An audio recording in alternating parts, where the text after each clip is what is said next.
Reporting from Arkham Asylum, this is Gotham Rogues. In this video we count down the 5 greatest Riddler comic book covers.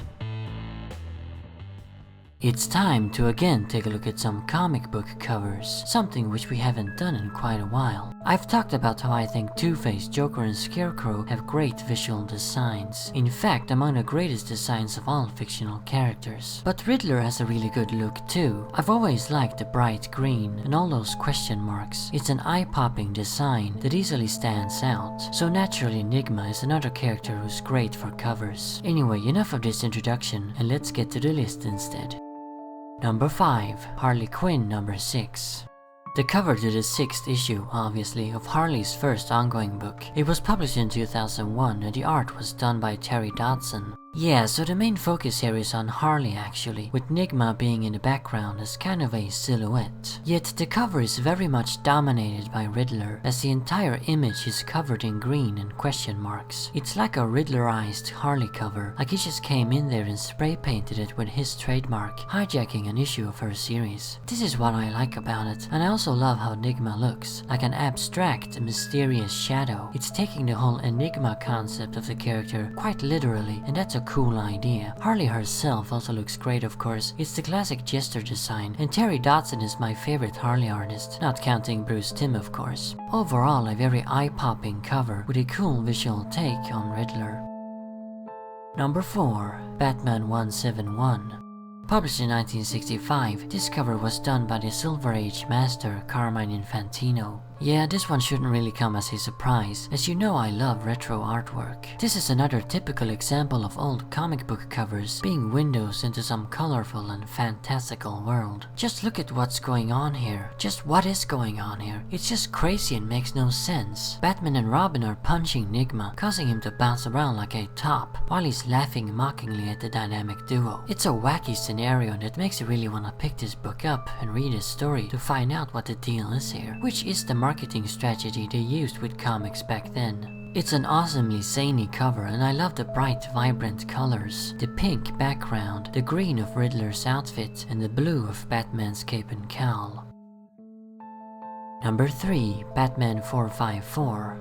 Published in 1990, this is the cover to the 3rd and final part of the classic Dark Knight Dark City storyline. Now of course the story itself was drawn by Kieron Dwyer, but this cover was done by Mike Mignola. This is a really dark and kinda creepy image, where Batman is facing the demonically possessed Riddler, with the demon itself appearing in giant size behind Enigma. It's very stylized too, with heavy use of shadows, as Mignola's illustrations usually are. I really like the way Riddler looks here, very large and imposing. It appears to be a far darker and more sinister Enigma than usual, which is fitting to the story inside. With his face being cloaked in shadows, he also seems more mysterious and enigmatic, like on the Harley cover. You could also view it as Riddler being depicted as a puppet, controlled by the ominous demon. There's really lots of ways to look at this image. In short, an awesome looking, really dark and kinda unusual Riddler cover. Number 2. Batman 362. This one is the cover to a 1983 comic, and it was penciled by the underappreciated Ed Hannigan. So on this one we've got a triumphant Riddler basking in the glory of a successfully pulled off caper, or so he thinks, as behind him the Dark Knight has already knocked out his goons and is about to pound on Eddie as well. I just love this cover, it's so hilarious. The dialogue is great. Riddler is saying, "Riddle me this, who says crime doesn't pay?" And then Batman answers, "I do." A really funny cover, which also isn't very common with Batman comics. That is if you exclude unintentionally funny Golden Age covers. Besides the comedic nature of the cover, I also just really like the art. The dynamic and dramatic composition of the characters, the expression on their faces, it looks fantastic. I have a soft spot for the old classic jumpsuit wearing Riddler too, even though I do generally prefer the more modern suited version. And now for the greatest Riddler cover of them all. Number 1. Batman 292.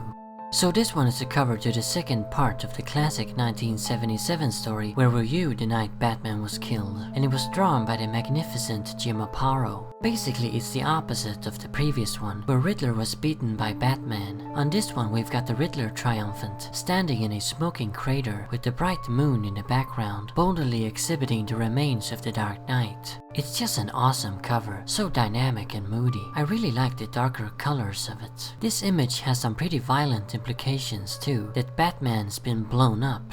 That and the serious look on Nigma's face is such an interesting contrast to his goofy, colorful spandex outfit. It kinda makes me think of Frank Gorshin's Riddler and his occasional creepy, sinister moments.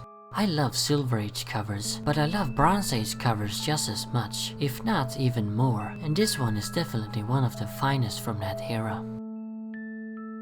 So there you have it. Those are the 5 greatest Riddler comic book covers, in my opinion. Kinda weird that almost all of them were from Batman, nothing from Detective Comics or other titles. Anyway, let me know in the comments which ones are your favorites.